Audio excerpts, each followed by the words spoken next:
Good afternoon. It is Jason Hennessey here. We are waiting for people to get logged in, and we had, I want to say, a couple hundred people that had registered for this webinar. We're super excited to begin this series. I'm a big fan of educating people. I try to keep up to date on all things SEO and now ChatGPT and AI. And so I'd love to begin to teach, but also bring in some of my friends and colleagues to also share different strategies and techniques that people could be using in the world of digital marketing these days. So we're waiting for everybody to get registered. How are you today, Rob? Oh, I'm doing great. I'm excited to hear your presentation today. Yeah. Rob, for those that don't know, he's our Director of Business Development. He's been with Hennessey now for over 5 years. Quick story, Rob started out as a customer of mine many, many years ago. And I guess liked working with me so much that you wanted to come work for me, I guess, at the time. That was probably 20 years ago when we first met. And the story behind that was somebody on my team at the time had read an article, I think it was in Washington Post, maybe. You were talking about SEO, Jason, and said, hey, he's local. At that time, he lived in Atlanta. We should bring him into our office and let's learn from him. And we did that. You came in, we played some golf. You taught us about SEO. That's awesome, Rob. Awesome. Well, there is a comment section. Like I said, I've never done my own webinar before. I've always been guest on other people's webinars. So this is all new to me. I'm sure there'll be some things that I do wrong here. I'm not really good with technology. I'm just kidding. But I will say that, if something goes wrong, we'll be sure to pivot here. But I think there's a comment section on the bottom right-hand side. Why don't everybody just kind of check in? I'd love to see who's here. Joey, good to see you. Kayla, James, I see Nick. So hello. Thank you all for spending the next hour with us. We'll get started here in about maybe like 2 minutes. Rob will be monitoring the questions, and then we'll save about 15 minutes at the end to kind of go through that. If there's something that's really pertinent, we will certainly, pause the presentation and make sure we pick up on that. So awesome. All right, let's see here. Tyler, Miles, Steve, so many people joining. Oh my God, Rob, good to see you. Thank you all for being here with us today. Perfect.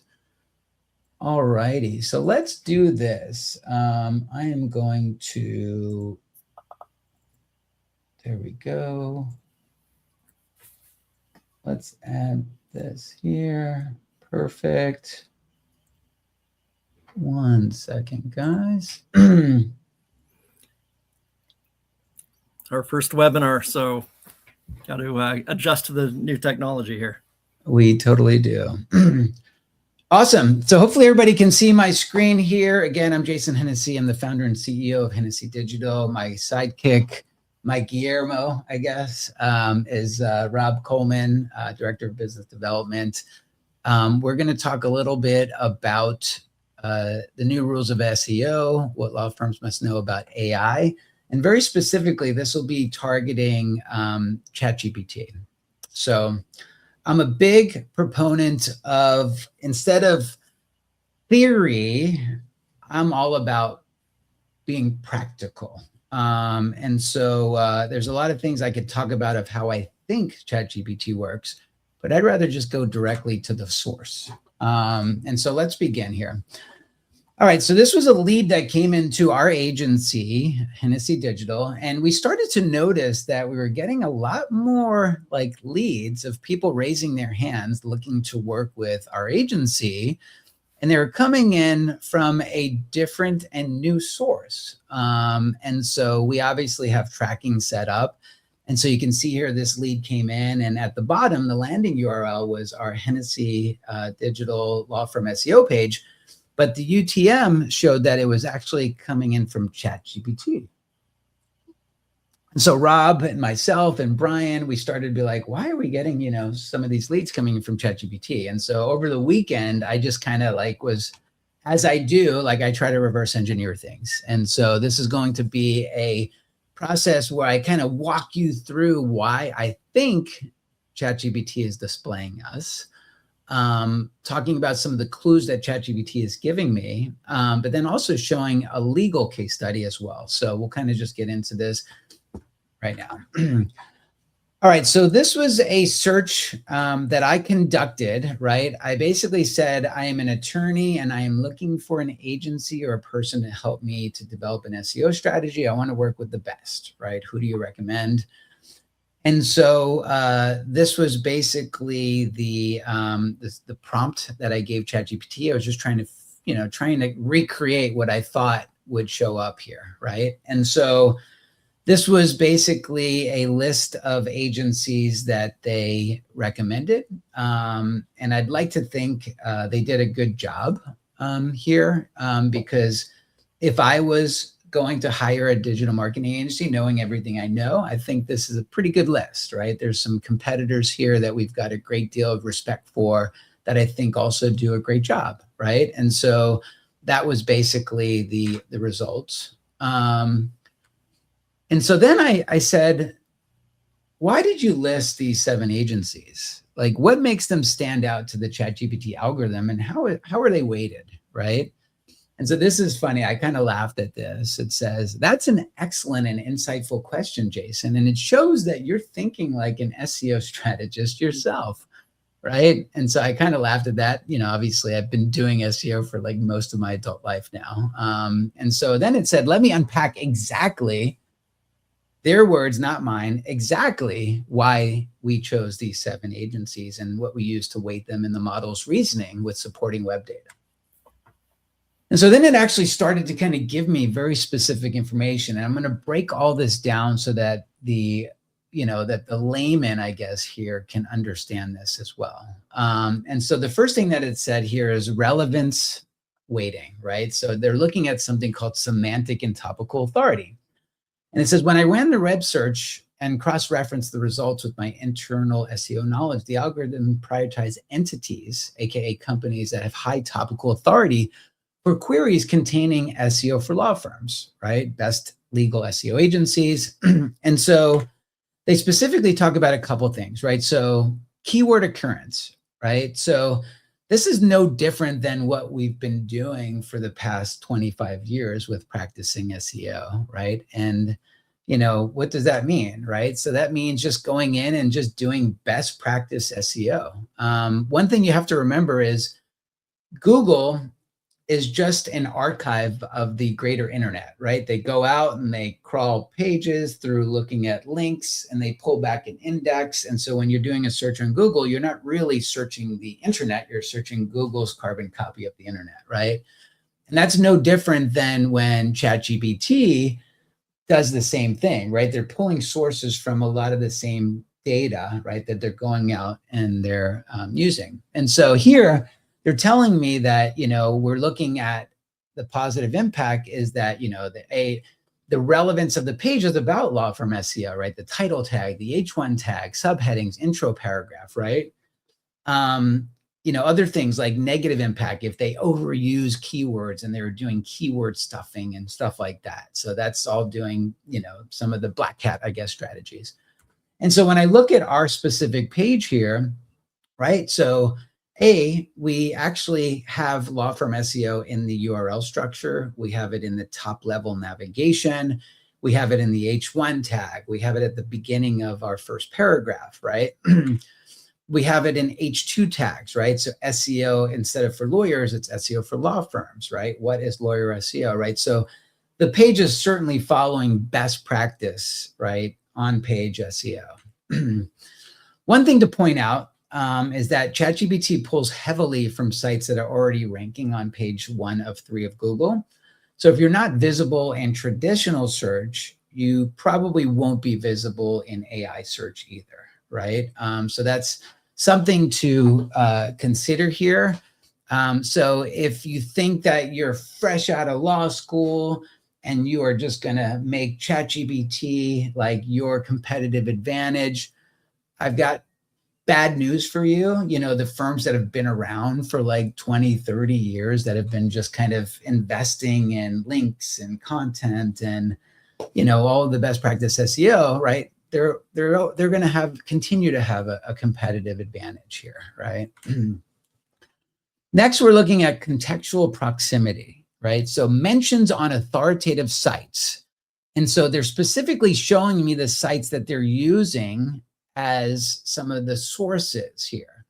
And so I recognize a couple of these, but I don't recognize all of them. And so what I want to do is I want to see, well, are we actually referenced on these sites that they're using? And if we're not, how do we develop a game plan to go out and get referenced on some of these sites? So the first one I looked at was Clio, right? I think most people know that Clio is a great tool. We don't really have any partnership with Clio at all, but ChatGPT is using it as a reference, right? And so I did a search for site:/Clio.com, and I put in Hennessey Digital, right? So what I'm telling Google here, this is an advanced search, is I'm telling Google that I want to see all the pages on Clio.com that reference Hennessey Digital, right? And lo and behold, we're not referenced there at all. So I got with my marketing team. I'm like, hey, let's go develop a partnership so that we can actually maybe do a guest blog post on there or figure out a way to kind of get reference on Clio since it's an important website in terms of ChatGPT. Awesome. Next one, Ahrefs. This one I know very well, right? We're big fans of Ahrefs. I just spoke at their conference in Singapore last year.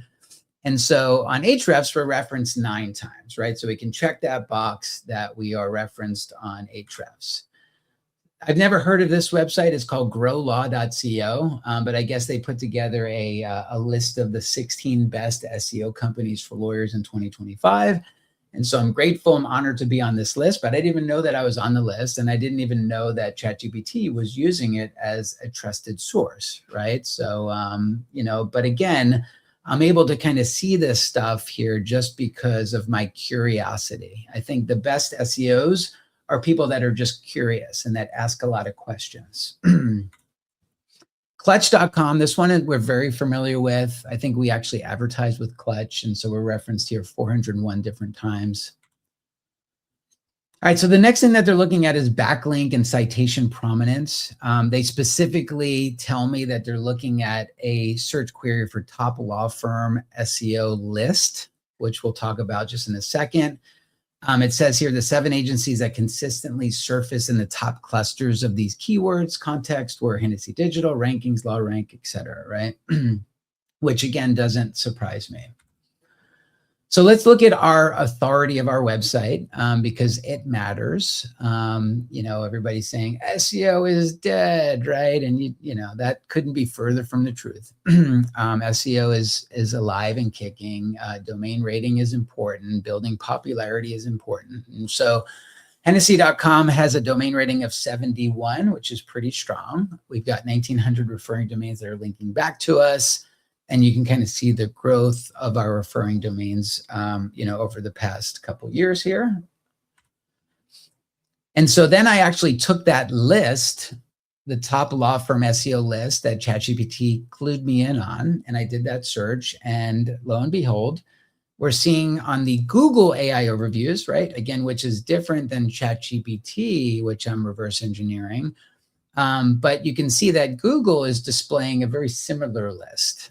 And so we see Hennessey Digital there. But if I look to the right on the sources that they're using, I see something interesting, right? I see a lot of competitors, and I'll say this again, like very friendly competitors. We're very close with a lot of these competitors that have put together these lists, right? Some of which I knew about, some of which I didn't, right? So if I go and I look at this is a digital marketing agency, right? And so obviously the digital marketing agency lists themselves first. I would find it funny if they did not list themselves first, right? But we are on the list, right? So I'm honored and I'm grateful to be there. This is another one. Our friend Victor over at SEO Profi put together a list. And again, they reference us there. My good friend Rankings, Chris Dreyer, who he and I share the same birthday. I just found that really funny. But he also listed us on this list as well, right? And so what does this mean in terms of like law firms, right? Could you also be kind of creating lists to basically help to promote some other law firms in your market, right? So just kind of think about this, right? I'm sharing my case study because this is relevant to me and it's something that I figured out here. But this is no different than if you actually went out and did this on your own, right? And so again, super happy, super grateful to be on this list here as well. I think the reason why they're looking at this is because it's peer-to-peer, right?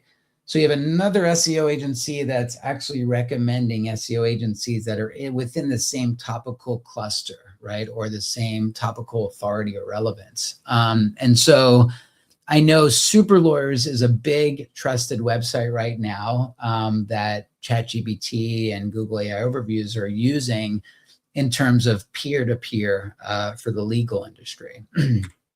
Awesome. All right, we are going to continue. So now they're looking at the authority. All right, so we talked about that, but they're also looking at longevity, right? And they want to know, have these agencies been around for a long time? Are they new, right? And so I use a tool. This is one of the first things that I like to do when I'm auditing a website for SEO purposes. I just go to who.is because I want to learn a little bit more history about the domain. And so we can see here that this domain was first registered back in 2000, right? So that's a signal. And then also the date in which the domain is set to expire is also another signal. So a lot of times when we're talking to new prospects and we look at this, one of the first pieces of homework that we give a prospect is, hey, your domain is set to expire in like 6 months. Go to GoDaddy and pay for it to be registered for 10 years into the future, right? So again, they're looking at this data here. Then they're looking at third-party validation. So you can see here, high review volume, average ratings on aggregator websites such as Clutch, right? Google reviews, etc. And so here, if I did a search for my own brand, Hennessey Digital, most people don't know this. A good friend of mine, Cyrus Shepard, who was working for Moz for many years, taught me a little bit about this. And he was actually a Google quality rater for a while. And so he said, Jason, by the way, I think we had trouble with a client that for whatever reason was, even though that our SEO strategy hadn't changed, they started to actually lose some rankings. And I couldn't figure out why, right? And this was shortly after they had the EAT algorithm update, which stands for expertise, authority, and trust. And then they added another E, right? And that was for experience, so EEAT. And so he goes, by the way, you should click on these little 3 dots. And so we did, and I was very curious, like, okay, what does those 3 dots display to me? And so what happens is when you do those 3 dots and you click on it, I like to call these merit links. I don't know if that's the official name, but that's the term that we use here at Hennessey Digital, because this is some of the things that Google is looking at in terms of trying to understand, like EAT, right? Experience, expertise, authority, and trust. And so the first one is Clutch, right? And that was one of the ones that ChatGPT referenced on my previous slide, right? So making sure that we got good Clutch reviews, right? The next one is Indeed, right? Making sure that we've got good reviews on Indeed. If I click on the actual button that says more about this page, now it actually opens up more information here, right? So you can see we were actually founded in 2015. It shows us as a media company, right? You can see our description. We got great places to work, right? We've got a 4.7 rating on clutch.com. You can see Glassdoor. You can see Crunchbase, right? So Yelp, all these different places, right? There's only maybe about 15 of these merit links that are displayed, even though that we've got many, many backlinks from different referring domains. And so, Brian White's just asking a quick question. I see you, Brian. How do you pull this up? So when you do a search for your name, you just click on these little 3 dots right here, and this is going to pull up your merit links. So I saw that question. There you go. So the reason why this one law firm was actually suffering is because they had really bad Yelp reviews, and then their Glassdoor was pretty bad too, right?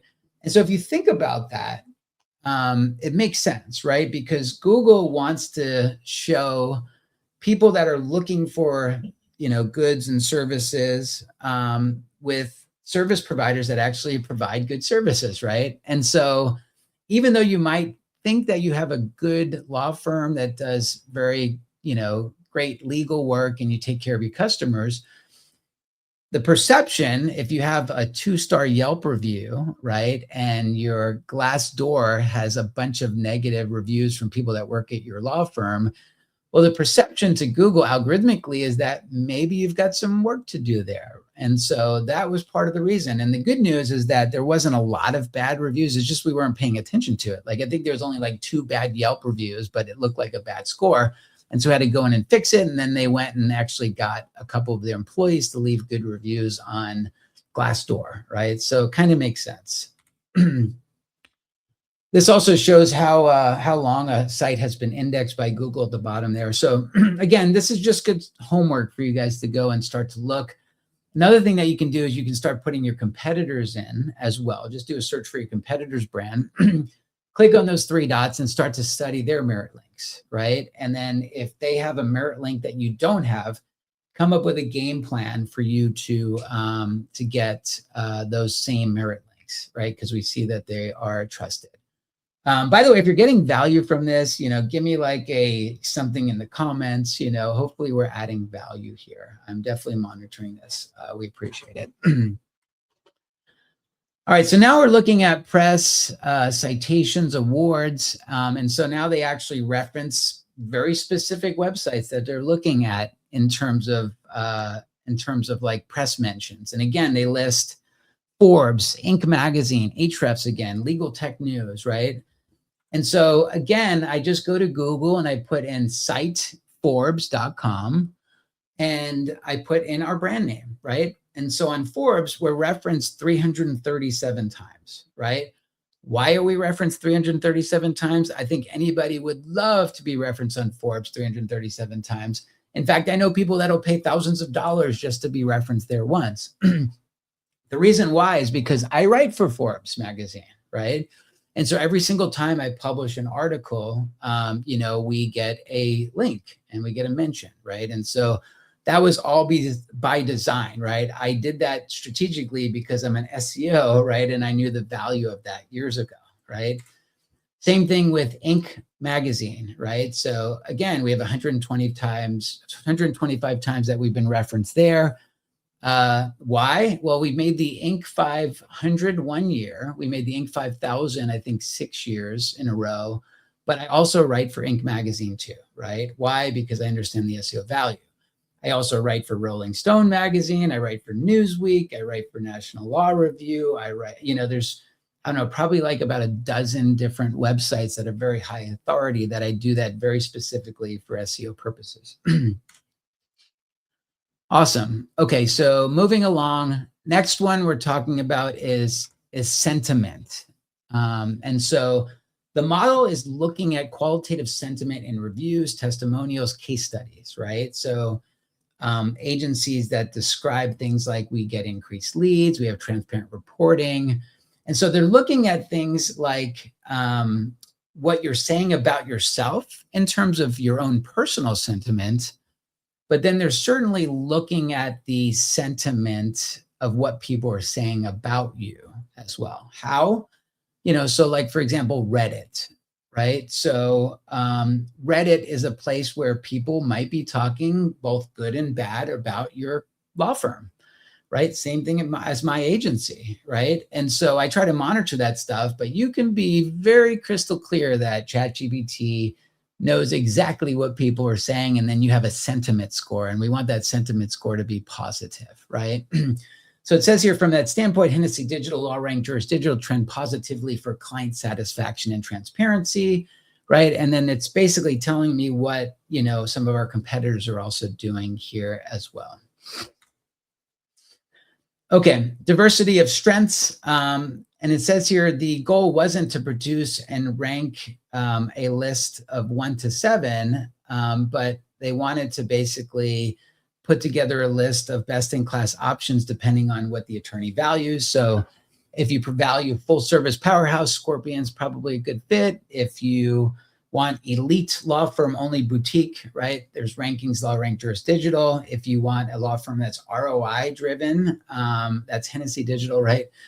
I don't know. I didn't make up that term. That's kind of how ChatGPT is looking at us.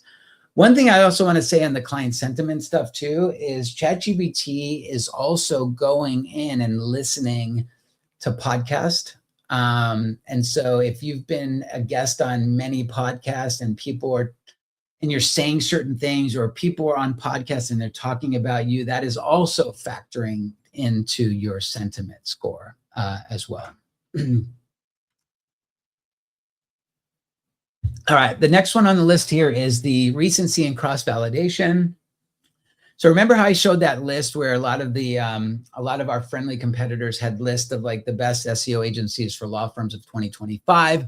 So this is just basically telling me that they are using that data, right? But they're putting more emphasis in the algorithm if it is a 2025 list versus, maybe we were referenced on a list from, 2015, right? So they're actually weighing it a little bit differently based on the year. And so that's something that if you have lists or if you have content on your website that talks about 2025, you might want to kind of go in and start to rewrite some of those pages so that you can update dates. All right, so in short, these weren't chosen arbitrarily or sponsored.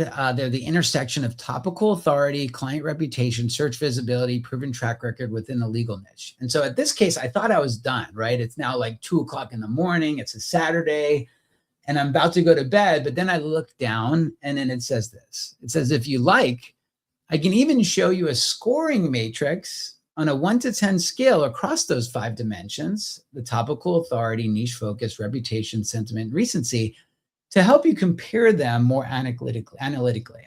Would you like me to build that? And so now I'm like, do I want to go to bed or do I want to spend another hour doing this? Of course, my SEO mind says, all right, we'll stay up to 4 a.m. on a Saturday. And so that's what I did. And so basically, this was the next slide here. And it said, here's a scoring matrix on a 1 to 10 scale showing how each of the 7 agencies perform across 5 weighted dimensions that I mentioned. And keep in mind, I recreated this for law firms in very specific markets. If you basically create the very similar prompt, right? If you basically say, hey, give me a list of the top personal injury lawyers in Dallas. Can you please share with me, why from an algorithm standpoint, you decided to choose those 5 or 7 law firms? And can you also please create a scoring matrix on a 1 to 10 scale showing, what variables you use to come up with that? And I bet you would probably get a very similar matrix like this. And so in this case, remember at the very beginning, we were listed number 1, right? This is part of the reason why, right? Now I'm actually able to see the variables in the algorithm here, right? So topical authority, we scored 10. Niche focus, right? We score 9 there. Some of our competitors scored 10. Why do we only score 9, right? If I wanted to score 10, well, the strategy would be to go out and publish a lot more content and create more topical authority on telling the greater world that we focus on working with law firms, right? And so I would probably increase my score there. Reputation and reviews. Hey, listen, we're not perfect, but it looks like nobody in this category is, right? I don't see any 10s there. So I'm proud of a 9, but I certainly work hard every day to, get better performance for our clients so that we could get better reviews and ratings. And so that's that. And then everything else, we scored a 10, right? Transparency, recency, momentum, all that other stuff. So in this case, we got a 48 out of 50 there, which if I was in elementary school, those were not my grades that I was getting. Like I'd have to come home and tell my mom that F stood for fantastic. But anyway, I digress. Jason, Awesome. this might be a good spot. There's a few questions related to everything you're talking about right now. Okay. Phil Yang, is it worth it to get Reddit mentions and links, and what is a good strategy? I think so. We're doing some testing there at Hennessey, and we are seeing great results as a result of the testing that we are doing. You just want to be careful, right? Because there are ways that you could kind of manipulate that, and there's a lot of companies that can help you do that. Don't do it in a way that will, potentially make it seem like you are trying to manipulate it. But I would certainly monitor it, and I would certainly pay attention to that. Yes. Okay, and here's another one from Michelle about the listening to podcasts. Mm-hmm. And does the ChatGPT differentiate between ads on a podcast versus organic content? I think so. I like to give ChatGPT the benefit of the doubt that they kind of understand, like who the author of the podcast is, who the guest of the podcast is, how long it is, what they're talking about, coming up with like kind of like a relevancy score. And then if there's like a short break where a sponsor comes in, like they'll also recognize that that person is just kind of, or that company is just doing a sponsorship. All right. And Rob Shank is wondering, can we even trust ChatGPT to tell us the accurate truth about itself? Yeah, that's up for debate still, I guess. There are things that you can do to help ChatGPT understand who you are. And I think everybody needs to pay closer attention to this. Otherwise, there will be fake Jason Hennessy's doing fake webinars, and unbeknownst to me, like they're actually using my face, my voice, and like, so you have to kind of take control of that. We'll talk a little bit about what you can do. Like you can actually get a Google Knowledge panel. You can do something called same as schema, right? Where you can connect your Google Knowledge panel to your actual website that you own and control. You have to provide like a license to be able to get that, right? So some kind of a state identification. And then I could tell ChatGPT, I can tell Google that I'm the same Jason Hennessey that writes for Inc. magazine, and I could build the entity association.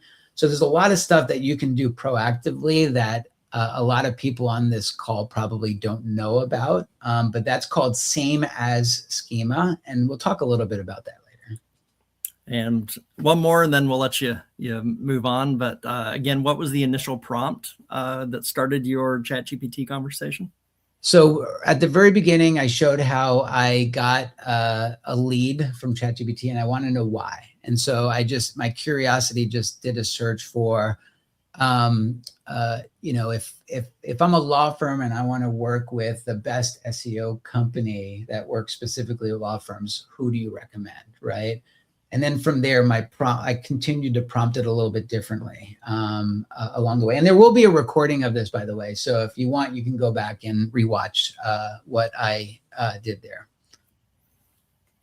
All right, so let's kind of get into topical authority because it is important. And so now I'm transitioning from an SEO agency case study to more of like a law firm case study, right? And so Ben Crump was a former client of ours, still a friend of ours. And so there was a time where Ben Crump was mostly a civil rights attorney. And we got engaged to basically build out a strategy to give them more of a presence in the personal injury space. And so we developed a game plan, and we went really aggressive. In most cases, we publish anywhere from like 20 to 50 pages of content per month for our clients. In this case, we were publishing 400 pages of content per month, right? So definitely had a big budget, and we got to work, right? But nowadays, like years later, because of the strategy that we developed, and because of all the topical authority that we built for this law firm, they are getting that benefit in terms of like AI overview, ChatGPT, right? So in this case, I just did a search for wrongful death lawyer. And lo and behold, Ben Crump is showing up there as one of the citations, right? And so I want to kind of use some of the same reverse engineering that I shared earlier to kind of see like, okay, great. Am I seeing some of the similar patterns here? And so I went and I did a search. I said, who is the best wrongful death lawyer in the country? Now this is on ChatGPT. So again, not only is Ben Crump referenced in the AI overviews as a source, but now also referenced in ChatGPT, right? It says that he's a nationally known trial lawyer whose firm has been handling high-profile wrongful death matters and is widely seen in the media and public interest cases, right? And where's that source? A lot of times, like, the source is coming directly from your website, right? And so that's why I like to argue that SEO is not dead, right? I mean, the content that you're publishing on your website each and every day will continue to be sources within ChatGPT. A lot of people ask me, like, hey, will ChatGPT like be the future, right? And I'd like to believe that SEO is, and Google is still the primary. I mean, we still see most of our traffic coming in from Google, and I don't think that's going to change, in the near future. What I like to believe is, technology changes, right? And it changes quickly, right? And there's very savvy people that kind of keep up with technology. But the other side of the coin is that user behavior does not change as quickly as technology, right? So I think over the next 5 years, like, I can give an example, like my mom knows how to do a Google search, right? And she does that, and she's in her 60s. My mom is not going in and studying prompts, right, on ChatGPT, right? And I probably would bet most of your consumers, most of your users are not using ChatGPT. The savvy ones are, right? And so anyway, you want to basically just kind of start to study this stuff now. And that's why I applaud you for being on this webinar as we kind of go through this together here. All right, so let's talk about topical authority. What did we do here? Like, this was not an accident, right? This was a very precise strategy, right? I knew that we were going to have to publish 400 pages of content every single month. And I wasn't just going to hire a blog writer and just let them just pick the content every month that they're going to write and just publish it. It was by design. We put it on a spreadsheet, right? We knew that if we were going to publish 4,000 pages over the next 10 months, we wanted to see, what do we want our topical authority to be in? How are pages going to interlink with each other? How are we going to do things from a navigation? How are we going to set up our breadcrumbs? How are we going to set up our sidebar navigation? How are we going to internal link the site? I mean, there's very specific strategy that we put in place here before we even wrote our first piece of content. And I think this is where lawyers make a big mistake, right? Is they just hire somebody to write content and they think that's all you need to do. A lot of times you could be doing yourself, you could actually be hurting yourself by doing that, because you're starting to publish content, pages are cannibalizing each other, pages are interlinking wrong, and it kind of creates a mess, right? And so I'm just going to show you how we did this, right? So in this case, again, if you click on National Practice Series, you'll see that there's a silo and it's built out for wrongful death, right? So I click on that and it takes you to the wrongful death lawyer page. Again, it's in the URL structure there. It's in the H1 tag. You can see it in the breadcrumbs right here. So what we did here was we basically wrote a page of content, and it was a very long and thorough page about wrongful death lawyer. We also studied the websites that were ranking nationally for that, so that we knew specifically what we needed to do to write the content for that page.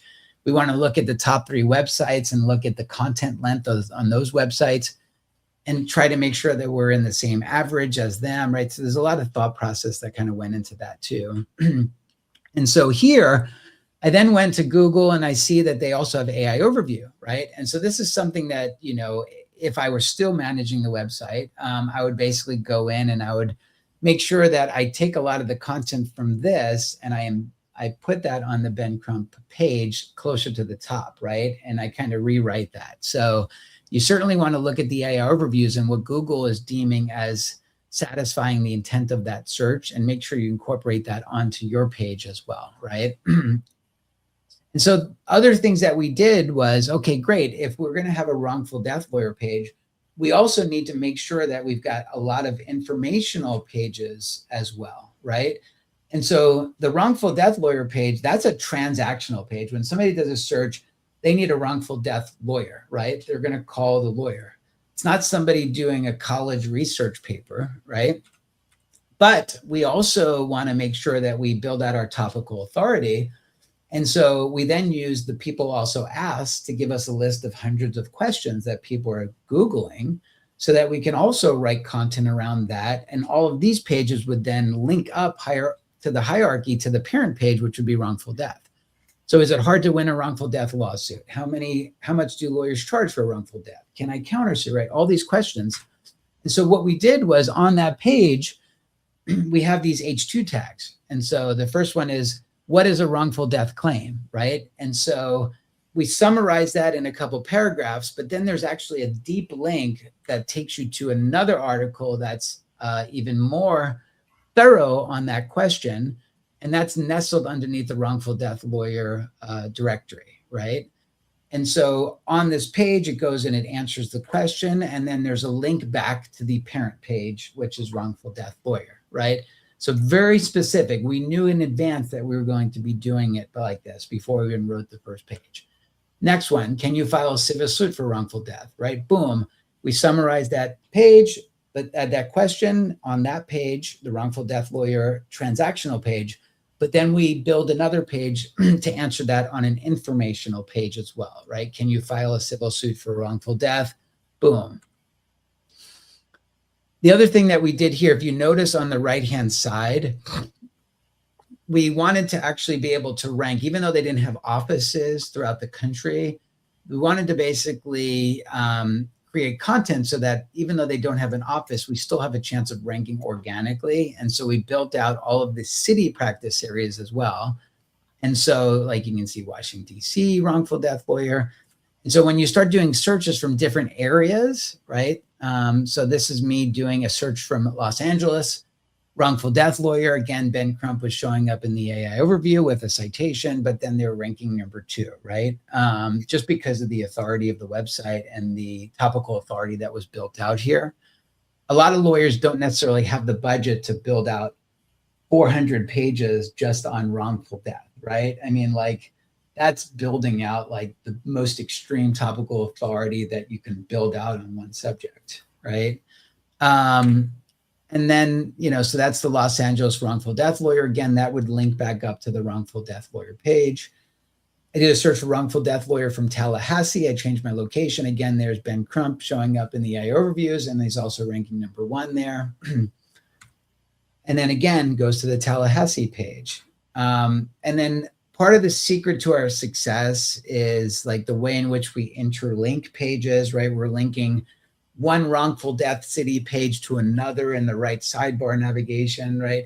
This is years and years, not even years, decades. Let's just call it 2 decades of experimenting to come up with strategies like this, right? All right, moving on to authority. Ben Crump has a domain authority of 63. His website gets about almost 500,000 visits per month. The value of his website's about $3.5 million, right? You can see it's kind of been growing. There are ebbs and flows.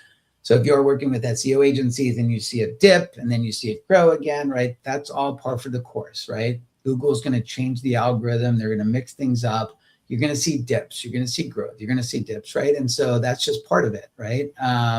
And so sometimes the SEO has to kind of go in and figure that stuff out. They also have 3,117 referring domains linking back to them. So I can see that they got links from Spotify. They got 6 links from New York Times, The Guardian, Bloomberg, NPR, right? USA Today, Huffington Post. This is really what's making them rank higher, right? Is because all these trusted websites that have all this super high domain authority are linking back to them and referencing them. In the world of Google, links are the currency, right? There would be times where we go back to our client and we're like, hey, I know that you got reference on Bloomberg, but can we go in and reach out to try to get the link? You know what I mean? And they're like, oh, they won't do it. And so it's okay. Well, we won't. We'll accept that we just got the mention. Well, in the world of ChatGPT, the mention is just as important as the link, right? And then, Rob, I know we're going to take time for questions here in a bit, but I just want to kind of continue here for a couple more minutes. Okay, sure. Yeah, we've got a few questions in the hopper when you're ready. Yep. Ben Crump, wrongful death lawyer, right? If I do that search and I look in the news, right, you can see that he's always referenced in the news as well, right? He's even self-referencing himself, right? So this is something to think about. Like, have like a press section on your website. When you do file cases and stuff like that, write your own story, right? So that it'll reference you in the news here, right? Florida Today, Tennessee Lookout, right? So he's constantly being referenced in the news. And so ChatGPT, Google AI Overviews are also looking at this. That wrongful death lawyer page alone generates almost 50,000 visits per month. It's ranking for a lot of keywords very prominently. These are very high value keywords, and the cases are very, again, very valuable as well. I talked about having a knowledge panel, right? So Ben Crump has a knowledge panel. I have a knowledge panel, right? That's something I'm not going to spend a lot of time, but it is something that is very authoritative. And I think you should do this. This is where I talked about you have to have like a driver's license and show it to Google. First of all, even if you qualify, how I qualified for a knowledge panel is by writing a book. So that's a good way to get in. Ben Crump got his knowledge panel from Wikipedia. Wikipedia is very hard. I've been trying for 20 years to get a Wikipedia page to stick.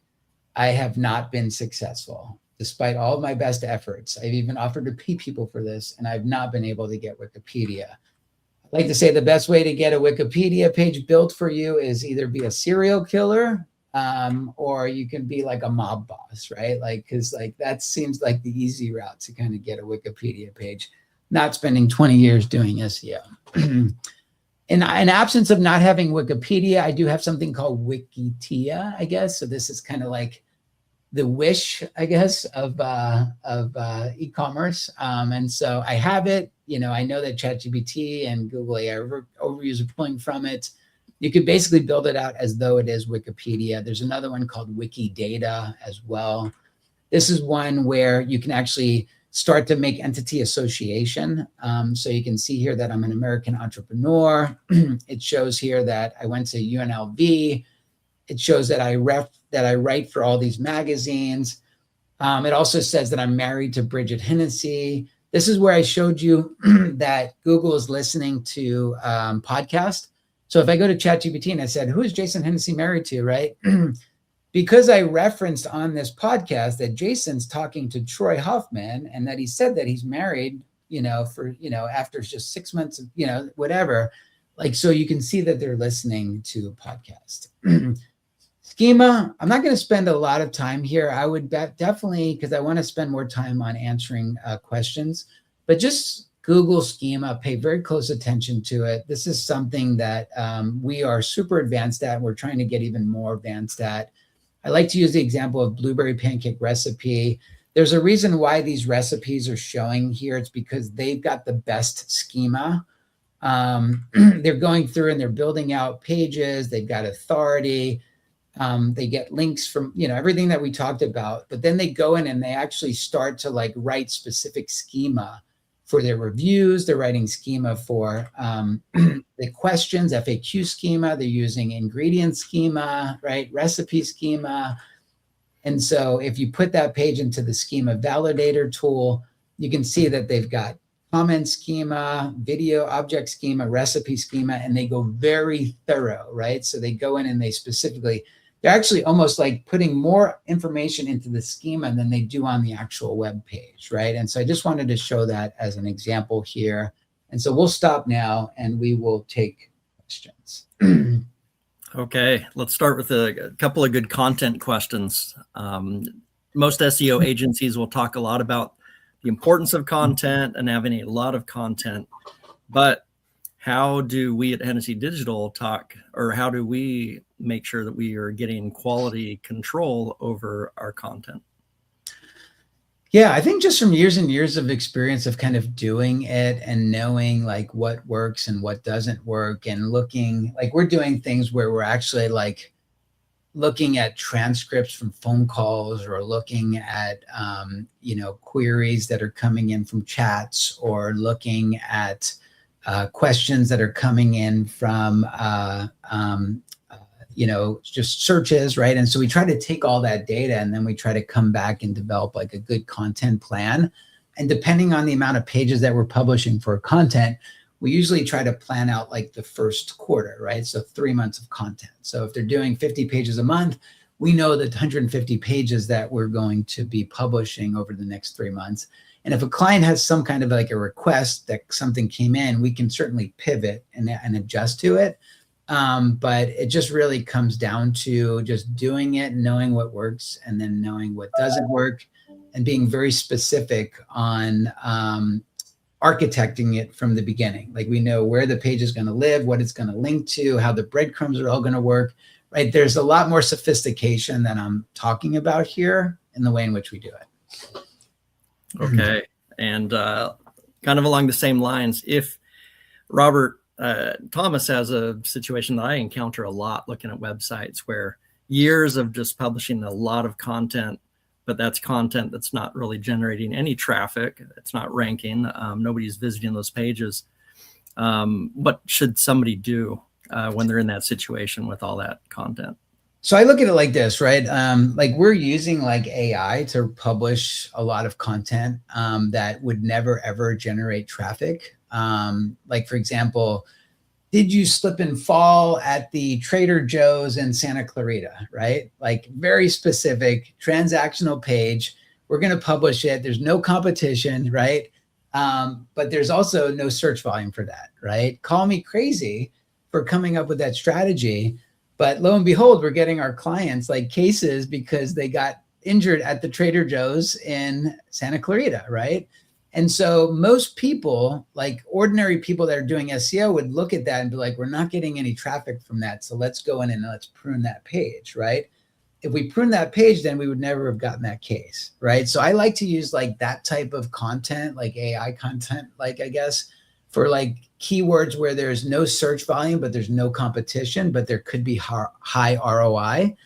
But if you do have like blog posts that are on the website that don't really factor into your topical authority of what you want to be known for, like, for example, like, I remember we had a page on a website. It had something to do with like Lorraine Babbitt, right? It was like a celebrity that, you know, got into trouble, and it had nothing to do with like their business. Even, that was a case where actually it was getting a lot of traffic, and we chose to remove that page because it wasn't adding to the topical authority of our page. So it could go the other way too. You might have pages, you know, could you own a pet tiger in Las Vegas, right? I remember that was an example, right? You know what I mean? Like, what, you know, like things like that, you know, and a lot of times we didn't develop that content strategy. We inherited it. And so we had to figure out, what do we want to do with this page? I get it, it's driving traffic, but it's throwing off our topical authority, you know? Okay, this is a fun one. What software do we like to use for SEO research? We use a lot. I mean, we build our own proprietary tools too. Like, we have a full engineering team that's world-class. And so we've got a lot of our own proprietary scripts that we do, because there's best practice way of doing SEO, right? But then there's the Hennessey Digital way of doing SEO. And even though we follow best practice, we want to make sure that quality assurance that we're actually doing it best practice and the Hennessey Digital way. So we do have a lot of our tools internally. But I would say the two tools that we really rely on most would be Screaming Frog, which is basically crawling the website the same way that Google would crawl the website to look for like technical errors and issues and stuff like that. And then Ahrefs, we're on the enterprise account with Ahrefs, and we love that relationship. Okay, circling back on Reddit a little deeper on what actions somebody might take from this meeting or from this webinar here to start implementing for a Reddit strategy? Well, for one, I would do a search for like a keyword that you think your clients are searching for, right? So maybe it is, I don't know, Phoenix slip and fall lawyer. And if you see like there is actually a Reddit thread within the Google SERPs, right? I would click on that and I would try to engage in the conversation. And don't be dubious about it. Just say, hey, by the way, I'm a personal injury lawyer. This is the name of our firm. You know, if anybody needs a good attorney, I'd be happy to speak with them, you know, to discuss their case. This is our firm. And then basically include a link back to your website, right? So I'd start there, right? Just start to get actively engaged in some of the conversations that people are talking about. But then there's way more sophisticated things that we can do. I might even bring in like a Reddit expert at some point and do a webinar on that if we have interest there. Okay. And then from Steve Williams, if two sources are equally authoritative but give different next steps, how does an AI decide which guidance to present, and how should law firms adapt? If two sources are equally authoritative but give different steps, how does AI decide? That's actually a good question. In that case, I would basically try to spend time um, doing the same exercise that I did to try to understand like why are these different authoritative sources displaying, and I would try to go in and reverse engineer that, Steve. I'd spend a lot of time, a couple hours probably, just kind of, looking into that. I couldn't give you a definitive answer here. I'd have to spend time looking at it. Okay. And then on the on backlinks, you've got when you have more organic content that's linking to you versus something that's a sponsored page with a backlink from that. Is there a distinction between those? Yeah, there is. I think, there's something called no follow, do follow, right? I don't think I would ever go out and pay thousands of dollars for like a no follow link. But I certainly am not going to turn away a no follow link, if I can get one, right? Because they both add trust and credibility. Like I think Wikipedia is probably one of the strongest links that you can get on the web, and that's a no follow link. In terms of sponsored, yes, it certainly looks as though you sponsored this, right? And so even if it's follow or no follow, you still will get like some of the link credit, but it might be slightly diluted, I guess, within the different algorithms. Okay. And a great question on whether or not AI written content is acceptable. I think if you just take it directly from ChatGPT and publish it on your website, especially if you don't actually have a game plan on what you're going to do with it, like how is it going to link from the navigation? How is it going to like internally link to the parent page, the grandparent page? Like, in fact, Miles came up with the grandparent page. I know he's on this thing. I never heard of that, but basically the hierarchy of like, so you might have like a personal injury page, then you might have a car accident lawyer page, then you might have a head-on collision, right? So the personal injury would be the grandparent page, the car accident might be the parent page, the head-on collision might be like the child page, right? And so you want to basically kind of create a content architecture to kind of do that. But again, like you have to have the strategy. Don't just use ChatGPT. That will never work, right? There's a lot of AI detector tools and things like that. I would probably look at that. But it certainly is, it's not like you're going to like get penalized, I don't think, from doing it. We certainly leverage OpenAI to help us write content, but we do it in a way where we have human editors that are also going in and making sure that we stick to the brand guidelines of the client and make sure that we're not, saying anything that could potentially like get them a bar grievance, or, there's a lot of human editing as a result. And this isn't so much a question, but I thought Luis Guerrero had a great comment on in the past when they had some agency writing content, a lot of content, but it was driving just the wrong type of traffic. Almost like content for the sake of driving traffic, but it's not going to be legitimate, actual potential. Yeah, something like that. I mean, like, I guess it comes down to like what is your expectation, right? I mean, because if you're telling your SEO agency like, hey, like I'm looking at my analytics and I'm not getting the traffic, right? Well, then they're going to go develop a strategy to go get more traffic, right? Like I like to look at it like, okay, ROI first, right? So that's why I make the suggestion of building out pages that aren't going to get any traffic, but you might get leads that turn into cases, right? And so it has to be like a mix of transactional pages and informational pages. But again, I keep saying this, you need a strategy, right? So like, it sounds like they were just writing 15 articles per month. It was probably going on the blog. There's no rhyme or reason on why they're publishing. There's no rhyme or reason on what topics that they're selecting. So I think that could, a lot of times when we take on clients, like we have to go in and we have to clean all that up, right? At the very start, whenever we take on a new client, we got to go in and like rebuild the whole website and look at, and we call it a recipe card, right? Where it's like, what do we do with all this content? Let's purge some of this. Let's take this. Let's interlink these pages together. So there's a lot of stuff that we do there. And I know we're at the top of the hour and we have a couple more questions, but maybe we can reach out separately to yeah, let me just add something else here, Rob, and let me move that so everybody doesn't get confused. So a couple of things I just wanted to mention. Again, hopefully you got value from this. Give us a thumbs up in the chat. I really appreciate it.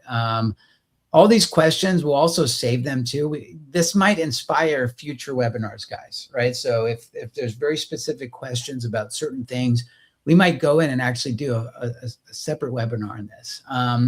So I just want to mention, our next webinar we're going to do this on the 14th of January. I think it's the second Wednesday of every month, Rob, is that correct? That we'll be doing it. It'll be 12 p.m. Eastern, 11 Central.